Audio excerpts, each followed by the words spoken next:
Welcome everyone. तो हम लोग सॉल्व कर रहे थे प्रीवियस ईयर पेपर राजस्थान का। आरपीएससी का पेपर कर रहे थे। 2023 का एग्ज़ाम जो 2024 को हुआ था वो वाला हम लोग सॉल्व कर रहे थे, जो हमारा एग्ज़ाम हुआ है 35 2024 को। इसमें हमने ऑलरेडी 50 क्वेश्चंस कंप्लीट किए हैं। अभी हमें करना है 51 to 100। तो हम लोग इनको सॉल्व करते हैं और देखते हैं क्या क्या इम्पोर्टेंट क्वेश्चंस हैं। तो पहले हमारा मैचिंग है। कार्ल मनहीम का जो है वो काम आपको पता है, आइडियोलॉजी एंड यूटोपिया है। तो ए में हमारा सी हो गया, और ए में सी हमें दो ऑप्शन में दिख रहा है। तो अभी हमें थोड़ा सा फाइंड आउट करना है कि क्या आंसर हो सकता है। देन हमारा जो रेडक्लिफ ब्राउन का है वो है structure and function in primitive society. तो हमारा हो गया 2 में ए। आंसर हमने फाइंड आउट कर लिया है, 1 में सी और 2 में ए। अब जॉनसन का जो काम है, वो जो बुक है वो है sociology a systematic introduction. And TB Bottomore का जो काम है वो है sociology a guide to problem and literature. तो यहाँ पे ऑप्शन 3 करेक्ट आंसर है। पेरेटो ने अवशिष्ट चालकों के कितने वर्गों का उल्लेख किया है? तो पेरेटो ने जो रेसिड्यूज बताए हैं वो कितने बताए हैं? वो बताए हैं 6। तो यहाँ पे आंसर हो जाएगा 3। मैक्स वेबर के अनुसार विशाल ऐतिहासिक परिवर्तन का कौन सा कारण है? तो विशाल ऐतिहासिक परिवर्तन का कारण जो है वो क्या है? Religious ideas and value. तो यहाँ पे ऑप्शन जो हमारा 1 है वो करेक्ट हो जाएगा। नेक्स्ट हम देखते हैं हमारा क्वेश्चन क्या कह रहा है।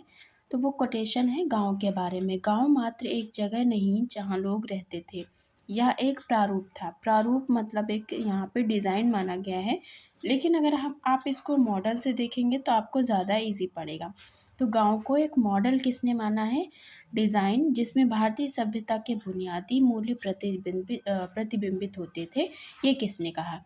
तो जब आप देखते हैं आंद्रे बेत्ती का आइडिया पढ़ते हैं तो उन्होंने मॉडल की बात करी है। तो यहाँ पे ऑप्शन 1 करेक्ट हो जाएगा, आंद्रे बेत्ते। ओके, नेक्स्ट हम देखते हैं किसने जाति की गतिशीलता और गत्यात्मकता को समझाने में रेफरेंस ग्रुप थ्योरी का उपयोग किया है या इसकी वकालत की है। तो यहाँ पे रेफरेंस ग्रुप थ्योरी देख सकते हैं किसमें, जो कास्ट मोबिलिटी है उसके पर्सपेक्टिव में किसने यूज़ किया है। ये क्वेश्चन अक्सर ही रिपीट होता रहता है, और वाई बी दामले का आपको एक क्वेश्चन ज़रूर मिलेगा आरपीएससी में। तो कुछ कुछ ऐसे पर्सपेक्टिव हैं या एरियाज़ हैं जो आरपीएससी के पर्सपेक्टिव में काफ़ी इंपॉर्टेंट हो जाते हैं। अगर आप राजस्थान के रहने वाले हैं या वहाँ की प्रिपरेशन कर रहे हैं, कहीं से भी हैं, तो आप कुछ कुछ जो मैं इंपॉर्टेंट एरियाज़ बता रही हूँ उन पे काम कर लेंगे तो ज़्यादा अच्छा रहेगा। नेक्स्ट है, निम्नलिखित में से किस समाजशास्त्री ने अगेंस्ट फ्रेगमेंटेशन जो बुक है वो लिखी है? अगेंस्ट फ्रेगमेंटेशन बुक हमने आपको ऑलरेडी पढ़ाया भी है और बताया भी है। फिलहाल हम लोग देख लेते हैं ये बुक किसकी है। तो ये वाली जो बुक है वो है गोल्डनर की, और ये वाली बुक जो पब्लिश हुई थी वो कब? तो ये हुई थी 21 मार्च 1985 को पब्लिश हुई थी। तो यहाँ ऑप्शन नंबर 1 करेक्ट हो जाएगा। नेक्स्ट है, निम्नलिखित में से कौन यह मानता है कि समाज एवं सामाजिक जीवन में द्वंद्व और सहयोग का अनिवार्य सा अस्तित्व है? को एग्जिस्टेंस की बात करी है। तो ये कौन है जिन्होंने ऐसी बात करी? तो मैंने आपको पहले ही बताया कि उनके क्वेश्चंस बहुत पूछे जा रहे हैं, और यहाँ पे आंसर आपका जो हो जाएगा वो हो जाएगा जॉर्ज सेमेल। तो उन्होंने समाज एवं सामाजिक जीवन में द्वंद्व और सहयोग दोनों की ही सहयोग का अनिवार्य सह अस्तित्व बताया है। तो ये बहुत अच्छी बात उन्होंने कही है, को existence of conflict and cooperation in society and social life. तो अभी कोई पूछ ले कि क्या डिफरेंस है, मेन क्या आइडिया है सिमेल का, बिकॉज सिमेल पे ज़्यादा क्वेश्चंस पूछे जा रहे हैं। और अगर आप आरपीएससी के इंटरव्यू की प्रिपरेशन कर रहे हैं तो भी सिमेल को आप अच्छे से पढ़िए। जॉर्ज सिमेल्स के आइडिया को जानना बहुत ज़्यादा इंपॉर्टेंट है। तो वो पूछ सकते हैं क्या क्या डिफरेंस है या इनका मेन आइडिया क्या है। तो आप यहाँ से बता सकते हैं कि जो जॉर्ज सिमेल हैं उन्होंने ये माना है कि समाज और सामाजिक जीवन, यानी उन्होंने सोसाइटी और सोशल लाइफ, इन दोनों के बीच में द्वंद्व और सहयोग दोनों की ही बात करी है। तो इन्होंने सोसाइटी और सोशल लाइफ में कॉन्फ्लिक्ट एंड कोऑपरेशन दोनों की बात करते हैं, सहयोग और संघर्ष दोनों की ही बात करते हैं। और इन्होंने कहा द्वंद्व और सहयोग का अनिवार्य सहअस्तित्व, मतलब दोनों ही चीज़ें ज़रूरी हैं। अगर सामाजिक जीवन और समाज की बात करें तो उसमें ऐसा नहीं है कि पूरा जो सोसाइटी है वो केवल कॉन्फ्लिक्ट से चलेगा या केवल कोऑपरेशन से चलेगा। दोनों की ही बात करी है, तो मैंने इसलिए इस पे इतना फोकस किया कि आपको इनका आइडिया क्लियर हो पाए। और मैंने पहले ही बताया है कि आरपीएससी के लिए जॉर्ज सिमल बहुत इंपॉर्टेंट है, तो आप इसको ध्यान से पढ़िएगा और अच्छे से इस पर अपने नोट्स प्रिपेयर कर लीजिएगा। नेक्स्ट क्वेश्चन है किसने भारतीय गांवों को ज्वाइंट और सेवरलिटी में विभाजित किया है। तो ये जो विभाजन किया है वो किसने किया है, वो तो इम्पोर्टेंट है ही। ये किया है विभाजन हेनरी मैन ने। और इसके साथ ही साथ एक थे बेडेन पावल, उन्होंने भी सेम टू सेम इसी पे ही यही टाइप्स उन्होंने भी दिए हैं कि कौन से टाइप, जॉइंट एंड सेवरलिटी में उन्होंने भी बांटा है। तो यहाँ पे आप देख लेना कि बेडेन पावल का भी है और हेनरी मैन का भी है। तो ऑप्शन यहाँ पे फिलहाल ऑप्शन 3 करेक्ट है। 1952 में प्रारंभ किए गए सामुदायिक विकास कार्यक्रम के पीछे मुख्य प्रेरक कौन थे। तो ये क्वेश्चन बहुत ही डिफरेंट है। इसके पीछे जो मेन थे वो कौन थे, ये आपको जानना ज़रूरी है। तो ये थे अल्बर्ट मेयर और डुगलास एंसमिंगर, ये थे। और ये क्वेश्चन कहीं भी आया नहीं है, यहाँ पे नया पूछा गया है, तो इसलिए आप इसको लर्न कर लेना, इम्पोर्टेंट हो सकता है। निम्नलिखित में से कौन सी कल्चर की एक विशेषता नहीं है। तो संस्कृत की विशेषता नहीं है, ये आपको बताना है। तो पहले देख लेते हैं क्या क्या है। तो culture is both super individual and super organic, yes it is a correct. And culture क्या है, सोशल होती है, कल्चर लर्न होती है। कल्चर इज़ नॉट ट्रांसमिटेड, तो कल्चर ट्रांसमिटेड होती है, नॉट ट्रांसमिटेड नहीं। तो उसको हस्तांतरित किया जा सकता है, इस वजह से ऑप्शन 1 करेक्ट होगा। और ये तो बहुत सिंपल होता है, जब कहीं नॉट ओनली इस तरह से मिल जाता है तो वही करेक्ट होता है। नेक्स्ट है दुकीम के अकॉर्डिंग जो कलेक्टिव रिप्रेजेंटेशन है उसके संदर्भ में क्या सही नहीं है। तो जो सही नहीं है वो आपको बताना है। तो वो सामाजिक रूप से उत्पन्न हुए हैं, सोशली जनरेटेड हैं, वे अपेक्षाकृत स्वायत्त हैं, ऑटोनोमस हैं, और वे व्यक्तिगत मामलों को प्रदर्शित करते हैं। तो आप देखो क्या वो व्यक्तिगत मामलों को प्रदर्शित करते हैं, इंडिविजुअल कंसर्न की बात करते हैं, नो इंडिविजुअल कंसर्न की वो बात नहीं करते हैं। वो किसकी बात करते हैं, सुपर इंडिविजुअल की बात करते हैं। तो यहाँ पे क्या हो जाएगा, सुपर इंडिविजुअल की बात करेंगे वो, ना कि इंडिविजुअल कंसर्न की बात करेंगे। तो इस वजह से यहाँ ऑप्शन 3 जो है वो सही नहीं है।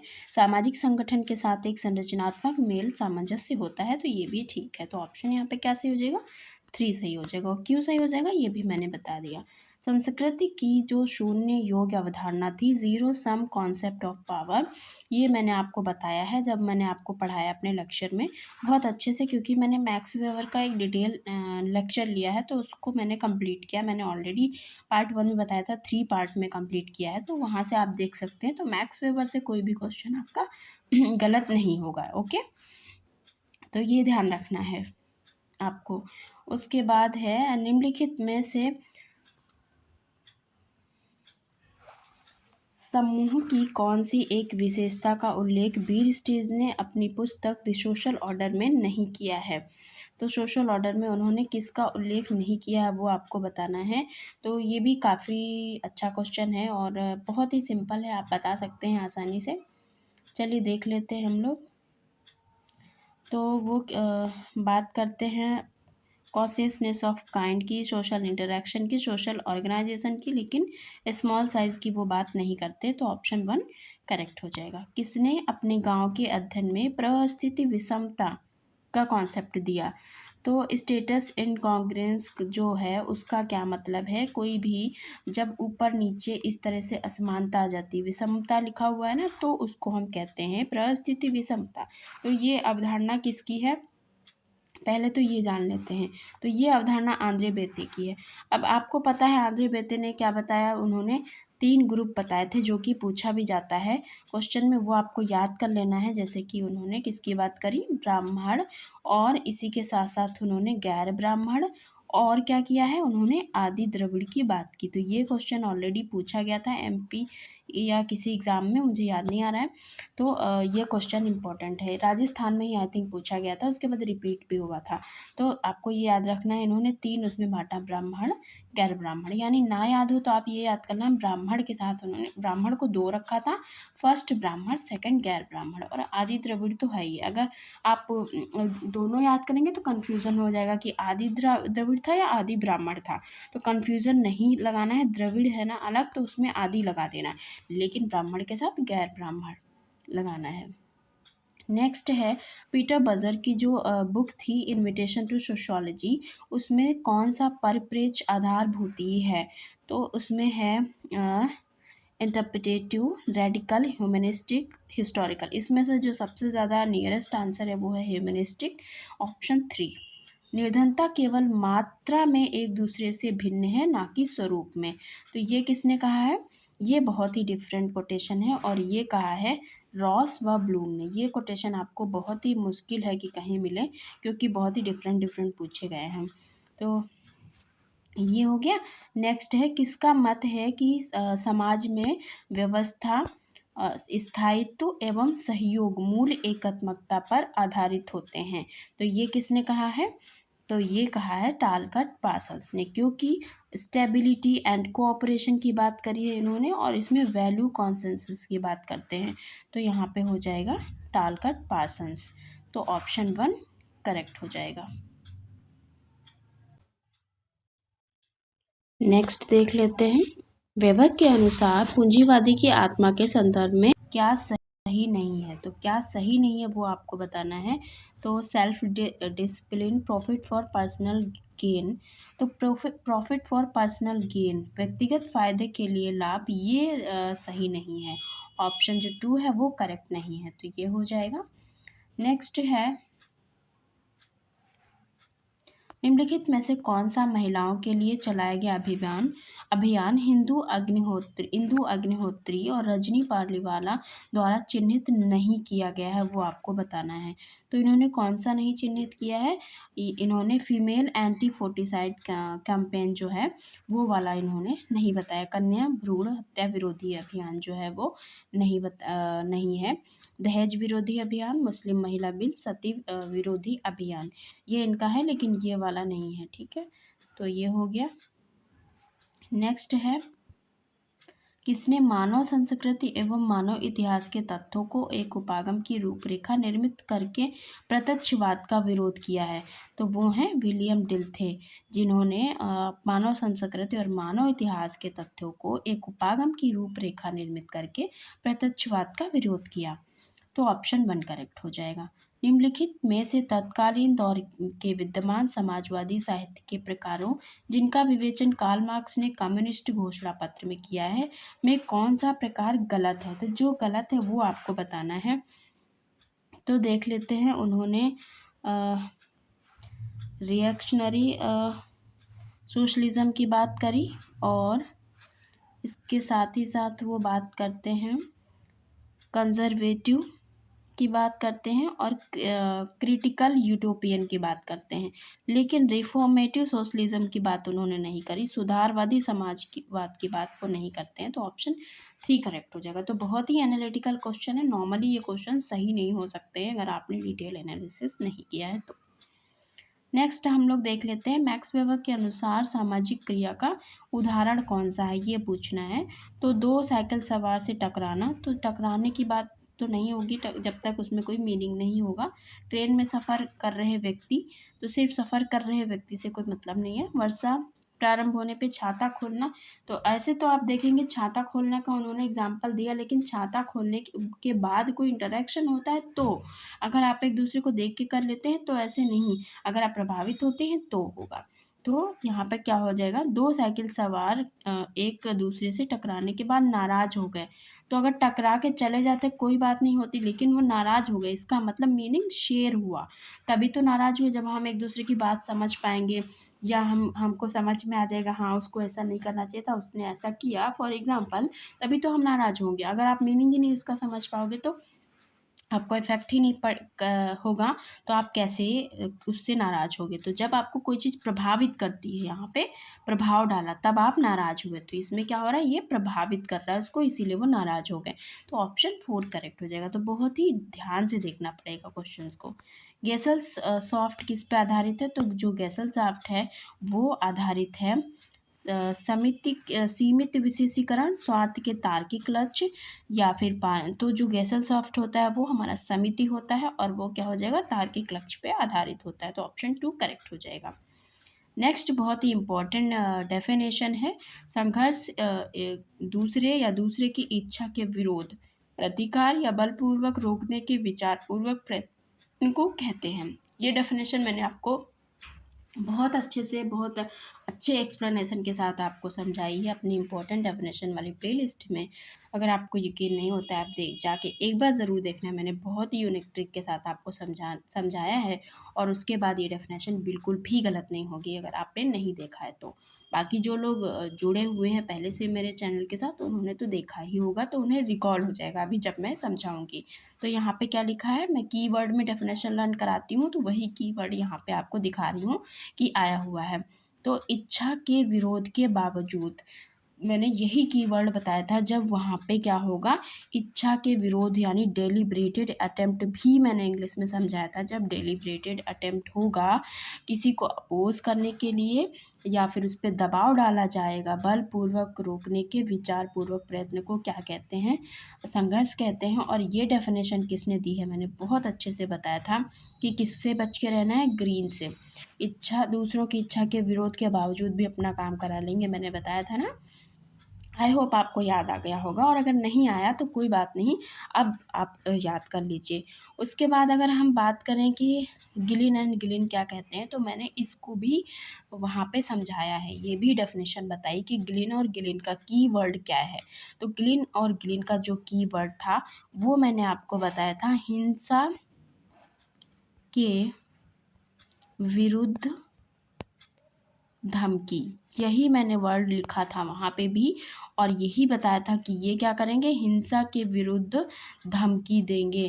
किसकी, बल की धमकी देंगे। ये हिंसा के विरुद्ध बल की धमकी देंगे। कौन, गिलिन एंड गिलिन। तो गिलिन एंड गिलिन तो ठीक है, धमकी देंगे आपको, किसकी, बल की। लेकिन जो ग्रीन है वो आपकी इच्छा के बिना, इच्छा के विरोध के बिना ही क्या करेंगे, वो बलपूर्वक रोकने का विचार करते हैं। ऐसे करके मैंने ट्रिक आपको बताई थी। तो ये दोनों डेफिनेशन आपको क्लियर हो गई। मैं एक बार फिर से समझा दूँ, जो ग्रीन ने कहा है, तो उन्होंने ये कहा है कि व्यक्तियों की इच्छाओं का जो है उसको जानबूझकर विरोध करते हैं, मतलब जानबूझ के विरोध करेंगे या रोकने का प्रयास करेंगे। और ये कैसे करेंगे, उनकी इच्छा है या नहीं उनसे मतलब नहीं है, यही कीवर्ड है। इसको पलट पलट के रख सकते हैं, कैसे भी लिख सकते हैं। तो आपको ध्यान रखना है कि वहाँ पे इच्छा मेन वर्ड है, इच्छा के विरोध हो सकता है, या ये भी हो सकता है इच्छाओं का जानबूझ के विरोध करेंगे। मेन कीवर्ड यही है, इच्छा का विरोध। और गिलिन एंड गिलिन में क्या होगा, हिंसा के विरुद्ध धमकी देंगे बल की। तो वो क्या करते हैं, हिंसा की धमकी देकर अपने लक्ष्यों को प्राप्त कर लेते हैं। तो जहाँ हिंसा आ जाए, हिंसा की धमकी दे रहे हैं, वहाँ गिलिन गिलिन। और जो ग्रीन है वो इच्छा की विरोध। दोनों ही डेफिनेशन बहुत ज़्यादा इंपॉर्टेंट है, इसलिए हम इतना फोकस करें, दोनों में ही कन्फ्यूज़न होता है। ग्रीन और गिलिन गिलिन ऑप्शन भी आपको सामने ही दिखेगा, और दोनों ही गा से, तो आप ट्रिक भी नहीं बना सकते हो कि गा से जी से क्या है, तो इसमें कोई ट्रिक काम भी नहीं करेगी। ट्रिक यही है, अगर हिंसा के विरुद्ध धमकी मिल रही है तो गिलिन गिलिन, क्योंकि दो लोग हैं, ये दोनों मिल के क्या करेंगे, केवल धमकी देते हैं। लेकिन ग्रीन का अपना अलग दिमाग चलता है, तो वो क्या करता है, इच्छा के विरोध में या विरुद्ध में जानबूझकर वो विरोध करने की कोशिश करते हैं। अब हम यहाँ पे बात कर लेते हैं किंग्सले डेविस की, कि किंग्सले डेविस क्या कहते हैं। तो मैंने ये भी आपको समझाया है, बहुत अच्छे से बताया भी है। जब जो प्रतिद्वंदी हैं उनका ध्यान प्रतियोगिता से हटकर, प्रतियोगिता से जब हट जाएगा, कंपटीशन से हटकर किस पे हो जाएगा, प्रतिद्वंदियों पे, जो प्रतिद्वंदी हैं अगर उस पे केंद्रित हो गया तो आपका संघर्ष होना शुरू हो जाएगा। ये डेफिनेशन भी मैंने आपको समझाई है। तो यहाँ पे आपको ये भी याद रखना है। नेक्स्ट जो हमारा यहाँ पे आपको दिख नहीं रहा, मैकाइवर एवं पेज ने क्या कहा है, तो मैकाइवर एवं पेज ने ये कहा था कि ये जो लोग हैं वो हमेशा लड़ते रहते हैं और विवाद करते रहते हैं। तो क्या करेंगे, लड़ते रहेंगे और विवाद करते रहेंगे आपस में एक दूसरे के विरुद्ध। तो मैं यहाँ पे थोड़ा सा कीवर्ड में लिख दूँ ताकि आपको क्लियर हो जाए। तो ग्रीन का क्या है, ग्रीन का है जानबूझकर या इच्छा के विरोध में,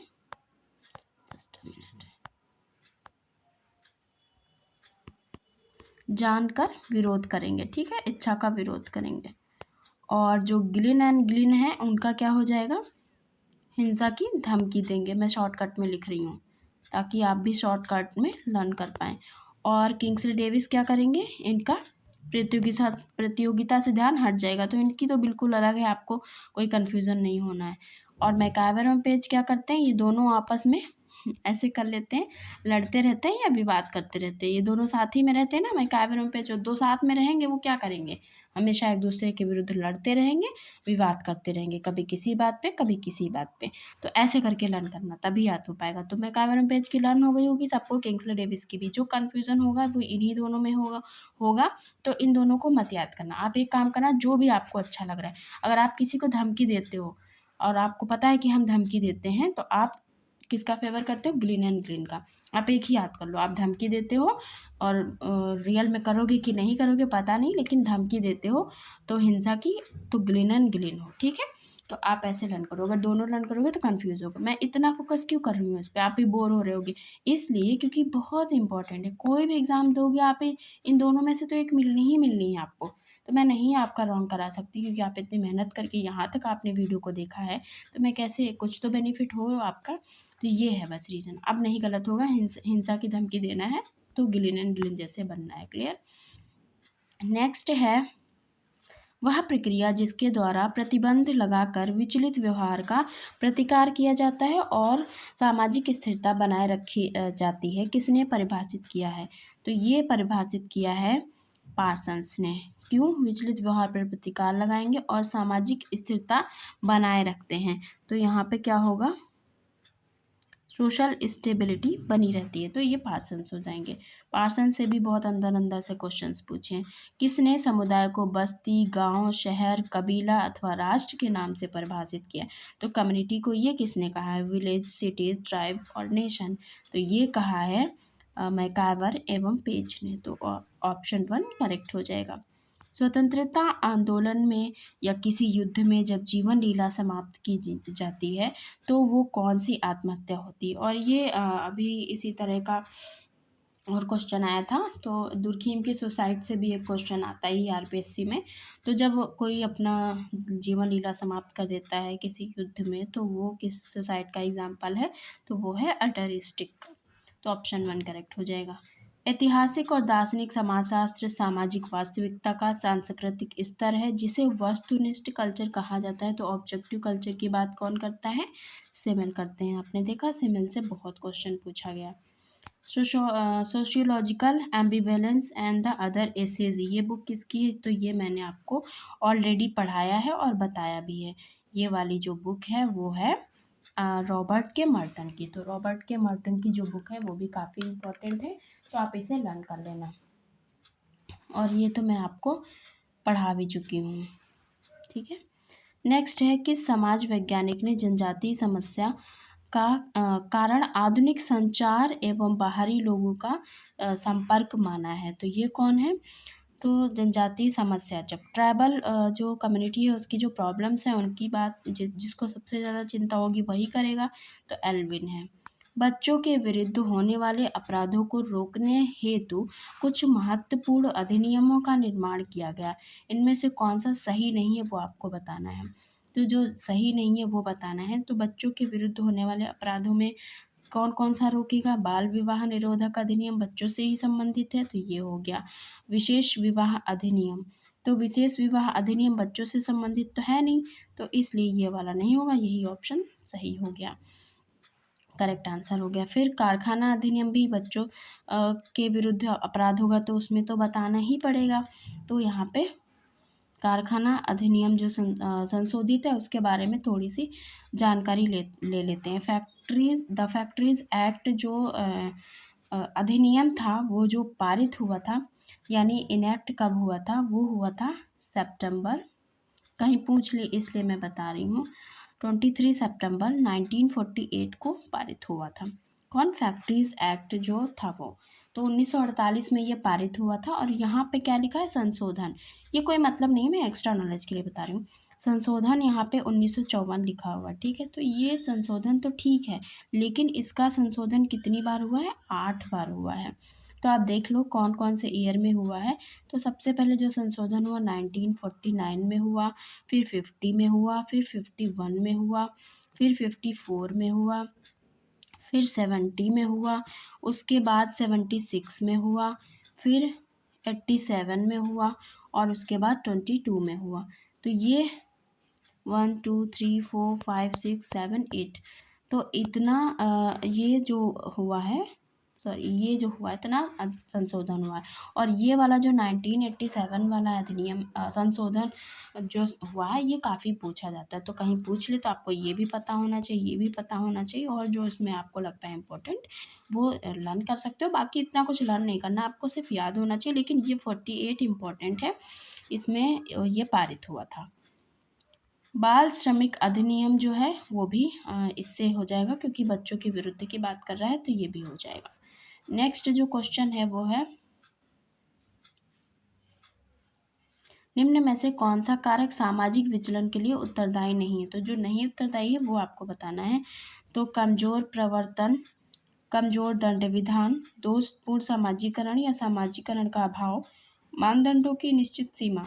तो ये जब नॉर्म्स की बात हो रही है और उसकी रेंज भी बता रहा है, different range of definite range of the norms, तो ये इससे संबंधित नहीं है। तो ऑप्शन 1 करेक्ट हो जाएगा। भारतीय मानव शास्त्रीय सर्वेक्षण के अनुसार भारत में कितने सांस्कृतिक क्षेत्र हैं? तो यहाँ पे कल्चरल एरियाज़ की बात करी जा रही है, कितने हैं कल्चरल एरियाज़? तो ये भी इम्पोर्टेंट क्वेश्चन है, वो है 91। कल्चरल एरियाज़ यहाँ पे 91 है। और अगर कल्चरल जोन की बात होगी तो कल्चरल जोन है 7। तो दोनों ही याद रख लेना, जोन 7 है और एरियाज़ हैं 91, और दोनों ही इम्पोर्टेंट है, कुछ भी पूछा जा सकता है। नेक्स्ट क्वेश्चन है, निम्नलिखित में से किसने ऑस्ट्रेलिया की अनूठा जनजाति का अध्ययन किया? तो आप सभी को पता है, दुर्कीम। कौन सी एक संघर्ष की विशेषता नहीं है? तो संघर्ष की विशेषता कौन सी नहीं है, ये आपको बताना है। तो ये चेतन प्रक्रिया होती है, कॉन्शियस प्रोसेस होती है, और पर्सनल प्रोसेस होती है, व्यक्तिगत होती है, और जो संघर्ष है वो निरंतर। संघर्ष क्या निरंतर होता है? संघर्ष निरंतर तो नहीं होता है, कंटिन्यूअस प्रोसेस नहीं है, तो यही इसकी विशेषता नहीं है। सार्वभौमिक प्रोसेस है, यूनिवर्सल प्रोसेस है। तो ऑप्शन 3 करेक्ट आंसर हो जाएगा। नेक्स्ट बात करते हैं, तो देखते हैं क्या क्वेश्चन है। बाल अपराध के कारणों में मर्टन ने निम्नलिखित में से कौन सा सर्वाधिक महत्वपूर्ण कारक माना है? तो मर्टन ने कौन सा माना है?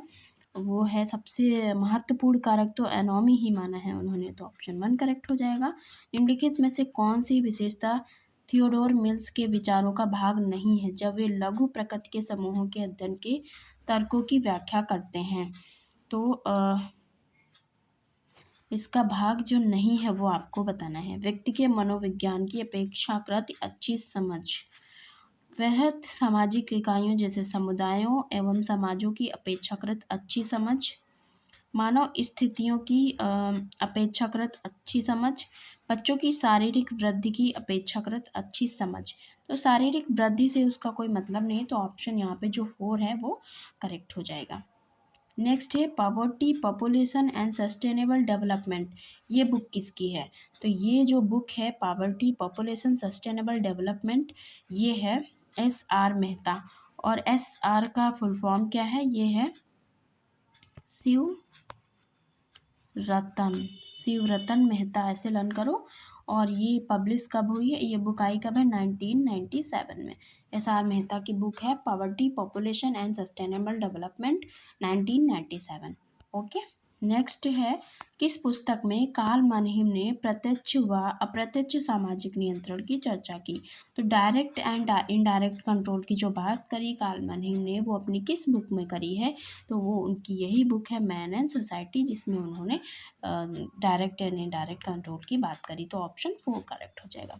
निम्नलिखित विचारधाराओं में से कौन सी विचारधारा जनजातीय नीति से संबंधित नहीं है?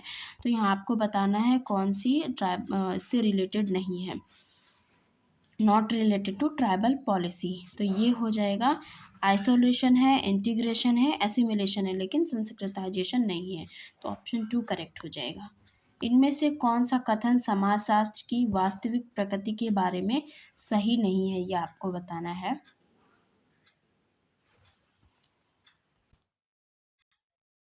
तो देख लेते हैं, ये भी एक इम्पॉर्टेंट क्वेश्चन है। तो वास्तविक प्रकृति के बारे में कौन सा सही नहीं है? तो सबसे पहले हम लोग देखते हैं, पहले नंबर पे है sociology is an empirical science. Empirical science है। और अगर आप देखेंगे बीर स्टेट की जो 7 उन्होंने बताई हैं करेक्टरिस्टिक्स, तो उसमें ही वही यहाँ पे लिखा हुआ है, इसमें ही आपको ढूंढना है। एब्स्ट्रैक्ट साइंस बोलते हैं, प्योर साइंस बोलते हैं, और कॉन्क्रीट साइंस मूर्त विज्ञान नहीं बोलते हैं, वो क्या बोलते हैं, अमूर्त विज्ञान बोलते हैं। तो ये तो आपको यहीं से समझ में आ जाएगा। और तो जो यही ऑप्शन 4 जो है वो करेक्ट आंसर हो जाएगा, ये नहीं है। इसके अलावा जो उन्होंने विशेषताएं बताई हैं वो कौन कौन सी हैं? कैटेगरिकल है, और जनरल साइंस बोला है, और सोशल साइंस बोला है।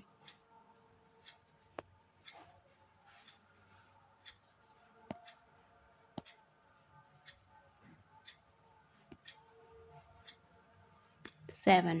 तो यहाँ पे अब ओके, यहाँ पे लिखा हुआ है एब्स्ट्रैक्ट साइंस, तो यहाँ नहीं होगा। तो ये इनकी विशेषताएं हैं, ठीक है, इसे आप लर्न कर लेना। ये बहुत इम्पोर्टेंट हो सकता है किसी को बताने के लिए, और आपके जानने के लिए भी इम्पोर्टेंट हो सकता है। विषम लैंगिकता, समलैंगिकता और उभयलिंगीपन सहित यौन पहचान के व्यापक परिदृश्य के लिए समाज को देखना क्या कहलाता है? तो वो कहलाता है queer theory. Queer theory literature अगर आप पढ़ते हैं तो उसमें आप देखेंगे बहुत क्लियरली लिखा हुआ है। लघु समूहों के विश्लेषण में निम्नलिखित में से किस प्रारूप का विवेचन थियोडोर एम मिल्स ने नहीं किया है? तो किसका विवेचन उन्होंने नहीं किया है, ये आपको बताना है। ये भी आपके लिए इम्पोर्टेंट क्वेश्चन हो सकता है। तो उन्होंने साइको एनालिटिकल मॉडल की बात करी, उसी के साथ साथ उन्होंने सिंबॉलिक इंटरेक्शन मॉडल की बात करी, और उन्होंने प्रॉब्लम सॉल्विंग मॉडल की बात करी, लेकिन एथोनो मेथडलॉजिकल मॉडल की बात वो नहीं करते हैं। तो यहाँ पे ऑप्शन 3 करेक्ट हो जाएगा। और ये बहुत ही डिफरेंट डिफरेंट क्वेश्चंस हैं, तो बहुत ही मुश्किल हो सकता है इनको लर्न करना, लेकिन लर्न तो करना ही पड़ेगा। सार्वभौमिक करण सांस्कृतिकरण के बराबर है, ये किसने कहा है? तो ये कहा है सार्वभौमिकरण संस्कृतिकरण के बराबर है। Universalisation is equal to sanskritisation, बहुत ही अलग डेफिनेशन है, ये कहा है योगेंद्र सिंह ने। ये किसने कहा है? संस्कृति लोगों के जीवन जीने का एक तरीका है। Culture is a way of life of a people. तो अगर वे ऑफ लाइफ होता तो लिंटन हो जाता, लेकिन वे ऑफ अ पीपल है, तो इसमें क्या हो जाएगा? ये हर्स्कोविट्ज़ की डेफिनेशन है, और काफ़ी इम्पोर्टेंट डेफिनेशन है, तो इसलिए मैं इसमें थोड़ा सा और बता देती हूँ कि और किसकी क्या डेफिनेशन हो सकती है इम्पोर्टेंट, क्योंकि जब हम कल्चर की बात करते हैं तो हमारे लिए हर्स्कोविट्ज़ बहुत इम्पोर्टेंट हो जाते हैं। हर्स्कोविट्ज़ में आप ये तो जानते हैं, इन्होंने बोला है संस्कृति जो पर्यावरण का मानव निर्मित भाग है, ये तो सबको ही पता है, तो मैं इसको नहीं लिख रही हूँ। मतलब जो मैन मेड पार्ट है, ये तो फेमस डेफिनेशन है। ओके, उसके अलावा जो हर्स्कोविट्ज़ हैं उन्होंने ये भी बोला है कि जो संस्कृति है उसमें भौतिक और अभौतिक वस्तुएं जिनका निर्माण मनुष्य ने किया है, तो यानी इसमें भौतिक और अभौतिक वस्तुओं की भी बात करी है इन्होंने। भौतिक और अभौतिक वस्तुएं जिसका निर्माण मनुष्य ने किया है सांस्कृतिक पर्यावरण कहलाती हैं। तो ऐसी डेफिनेशन आएगी तो भी हर्स्कोविट्ज़ होंगे। और उसी के साथ साथ ये भी कहा है culture is a way of life a people, लेकिन अगर वे ऑफ लाइफ होगा तो क्या हो जाएगा? लिंटन हो जाएगा। तो ये तो आप लोगों को पता ही है। और उसी में अगर जुड़ जाएगा टोटल वे ऑफ लाइफ, क्या हो जाएगा? टोटल वे ऑफ लाइफ, तो क्या हो जाएगा? तो आपका आंसर हो जाएगा मालिनोव्स्की। ये भी आपको याद रखना है, क्योंकि ये सब सेम है तो आपको कन्फ्यूज़न ना हो, इसलिए मैं आपको बता देती हूँ। Total way of life Malinowski, way of life Linton और way of life a people किसका है? हर्स्कोविट्ज़ का। तो ये क्लियर हो गया? चलो अब इसमें हाँ, इनकी भी देख लेते हैं टायलर की, क्योंकि टायलर जो है वो एंथ्रोपोलॉजी के पिता कहे जाते हैं और इनका बहुत काम रहा है इसमें। जैसे कि जो टायलर की आप इम्पोर्टेंट अगर बुक देखेंगे तो प्रिमिटिव कल्चर और एंथ्रोपोलॉजी और बहुत सारे इन्होंने कॉन्सेप्ट भी दिए हैं। अब टायलर ने क्योंकि 280 सोसाइटीज़ का अध्ययन किया है तो उसमें बहुत सारा उन्होंने यूज़ किया है डेफिनेशन, तो इतना याद करना मुश्किल है। लेकिन जो इनकी एक इम्पॉर्टेंट डेफिनेशन है जो पूछी जाती है उसमें उन्होंने कई सारे कीवर्ड यूज़ किए हैं। जैसे कि आपको कोई डेफिनेशन दिखाई दे जिसमें ज्ञान, विश्वास या फिर कला की बात हो रही हो तो उसमें नैतिकता, कानून, प्रथा इन सभी को इंक्लूड किया हो तो उसको हम संस्कृति कहेंगे, तो वो टायलर की डेफिनेशन होगी। तो ये 3 कीवर्ड लर्न कर लेना है, ज्ञान, विश्वास, कला, नैतिकता, कानून, प्रथा। ठीक है। और अगर मैकइवर और पेज की देखें तो इन्होंने 2 डेफिनेशन दी हैं। तो इसमें जैसे सबसे पहले इन्होंने कई चीज़ों को यूज़ किया है। कला जैसे इन्होंने भी यूज़ किया है, कला, साहित्य, धर्म, मनोरंजन, बहुत सारी चीज़ों को यूज़ किया है। उसके साथ-साथ इन्होंने कहा ये सारी चीज़ें जो होती हैं हमारी प्रकृति की ही अभिव्यक्ति होती हैं। और इन्होंने ये भी कहा जो संस्कृति होती है वो क्या करती है, हमारी आंतरिक जो इंटरनल नीड्स हैं उनको पूरा करती है। तो ये 2 डेफिनेशन हैं इनकी मैकइवर और पेज की, तो दोनों ही आप लर्न कर लेना। एक तो इंटरनल नीड्स को पूरा करती है, दूसरा एक जीवन क्रम के रूप में इन्होंने परिभाषित किया है और उस जीवन क्रम में ये सारी चीज़ें आपको दिखाई देंगी जो मैंने आपको बताया, कला, साहित्य, धर्म, मनोरंजन। तो ठीक है, 2 डेफिनेशन है इनकी।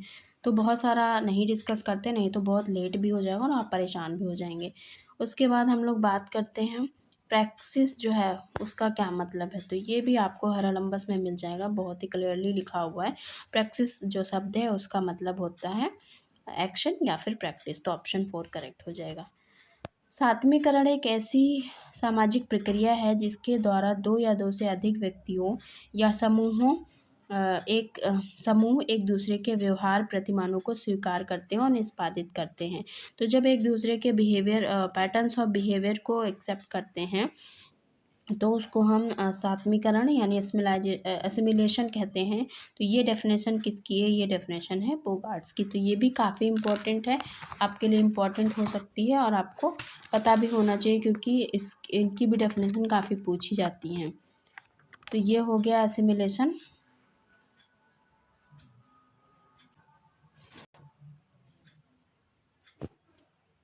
नेक्स्ट हम लोग देख लेते हैं। नेक्स्ट है सामाजिक नियंत्रण विपथगामी प्रवृत्तियों की कली को फूल बनने से पहले ही कुचल देता है। बहुत पुरानी डेफिनेशन है पार्सन्स की, तो ये इसमें कुछ भी डिस्कशन की नीड नहीं है, तो हम डिस्कस नहीं करते हैं। सभी को पता होगा और नहीं पता है तो लर्न कर लें। नेक्स्ट इसमें हम लोग देख लें मैकइवर और पेज क्या कहते हैं। तो उन्होंने कहा है कि जो भी मतलब जो एक सोशल सिस्टम है उसमें क्या होता है, एकता और उसका जो स्थायित्व है वो बना रहता है और इसके द्वारा जब कोई भी जो सिस्टम है उसमें एक परिवर्तनशील संतुलन के रूप में ये क्रियाशील रहती है तो उसको सामाजिक नियंत्रण कहते हैं। तो मतलब सामाजिक नियंत्रण का एक ऐसे तरीके से लिया जाता है जिससे जो भी संपूर्ण सामाजिक व्यवस्था यानी सोशल सिस्टम की एकता इस पे फोकस किया है और इसका स्थायित्व बना रहे, उसको हम क्या कहेंगे? Social control. तो मैकइवर और पेज ने यही कहा है जो सोसाइटी का सोशल सिस्टम है उसकी एकता और व्यवस्था बनी रहे, उसके लिए जो भी व्यवस्था होती है वो एक परिवर्तनशील संतुलन के रूप में कार्य करेगी। तो परिवर्तनशील संतुलन से भी आप इसको लर्न कर सकते हैं। तो ये भी इनकी इंपॉर्टेंट डेफिनेशन है। आगमन तो खाली नहीं, लेकिन आगमन और निम्काफ ने जो बात कही वो बता देते हैं। तो इन्होंने बोला था कि जो भी एक प्रतिमान होता है सोशल कंट्रोल में इसके द्वारा क्या होता है, जो सोशल सिस्टम है, इसी से भी बात करते हैं, उसमें जो स्थापित नियम हैं, जो मतलब रूल्स हैं, उनकी सुरक्षा, इन नियमों को बनाए रखना या इनकी सुरक्षा करना, इसका काम होता है सोशल कंट्रोल के अंदर। सोशल सामाजिक व्यवस्था के नियमों को बनाए रखना ही सामाजिक कंट्रोल है। ये आर्गोनोनिम को आपने बोला था, तो ये भी इम्पोर्टेंट हो सकता है। बाकी तो बहुत ज़्यादा बताने की नीड नहीं है, बहुत ज़्यादा बताएंगे तो बहुत ज़्यादा लंबी वीडियो हो जाएगी। तो ये हो गया। फिर है मिनार्की क्या होता है, तो ये जो होता है, ये एक जो ट्राइबल है, ट्राइबल सिस्टम, जो ये एक वो है, ट्राइबल रिचुअल जो है वो नहीं है, कंफ्यूजन ना क्रिएट करना, ये टाइप ऑफ मैरिज है। तो ऑप्शन यहाँ पे 3 हो जाएगा। भारत का इतिहास बौद्ध धर्म और ब्राह्मणवाद के बीच नैतिक संघर्ष के इतिहास के अलावा और कुछ नहीं है। ये किसने कहा है, तो ये कहा है अम्बेडकर ने, टी.के. ओमन ने, कौशाम्बी ने, या फिर रामा स्वामी पेरियार ने। तो ये कहा है भारत का इतिहास बौद्ध धर्म और ब्राह्मणवाद के बीच नैतिक संघर्ष के इतिहास के अलावा कुछ नहीं। तो बौद्ध धर्म से भी कर सकते हैं, इसके बाद किसने करी, अम्बेडकर ने। तो यहाँ पे ऑप्शन 3 करेक्ट आंसर हो जाएगा। तो इस तरह से हमने इस वीडियो में पूरे 100 क्वेश्चंस कंप्लीट किए हैं, लेकिन अभी ये जो पेपर है वो कंप्लीट नहीं हुआ है। तो लास्ट के जो 50 क्वेश्चंस बचे हैं उसको हम लोग नेक्स्ट पार्ट में करेंगे, नहीं तो बहुत लॉन्ग वीडियो हो जाएगी। और इसमें हमने काफ़ी सारे नए कॉन्सेप्ट और थिंकर्स के बारे में सीखा है कि किस पे आपको डीपली काम करना है। तो तब तक ये काम कर लीजिए। मिलते हैं नेक्स्ट वीडियो में नेक्स्ट पार्ट के साथ। और अगर वीडियो अच्छी लगती है तो please do like share and subscribe my channel. Thank you for watching the video.